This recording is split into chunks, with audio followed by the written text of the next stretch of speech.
Вие кажете ни за декларацијата повеќе за што денес кај подпишавте и за проблемите, односно локалните проблеми и инфраструктурни проекти кои што планирате да ги направите во првиот период од вашето, доколку ја добиете довербата од граѓаните? Добро, јас најпрво сакам да им честитам на сите овде во Шутово Ризари, никогаш немало ваков чин на заедништво овде и сите да се обединети на една страна како што тоа се случува денес. Така што сум убеден после ова дека ќе следи силна победа во Шутово Ризари за мене како кандидат за градоначалник на градот Скопје, но и за Ерџан како локален градоначалник овде, кој што за прв пат во историјата ќе биде изборан, а е од редовите на ВМРО ДПМН и коалицијата.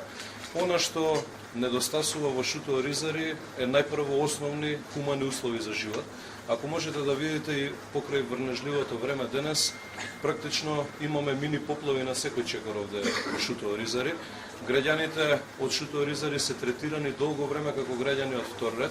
Мојот концепт е Скопје еднакво за сите граѓани. Тоа подразбира рамномерен развој во секоја населба, во секое населено место, да сите имаат еднакви услови за живот.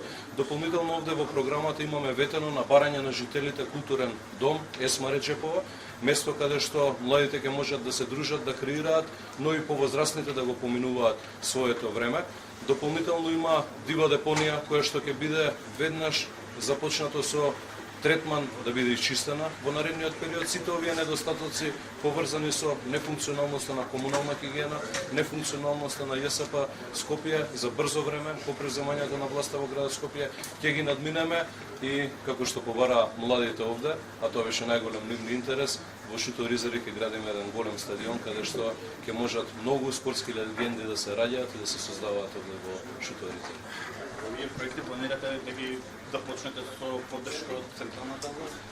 Финансиска поддршка? И самите како град Скопје и очекувам силна поддршка од централната власт, но има и проекти кои што ќе ги реализираме заедно со локалната самоуправа овде, со меѓуопштинска соработка. Вчера имав чест во Горно Ризари да посетиме населеното место, но и други населени места овде во Шутово Ризари.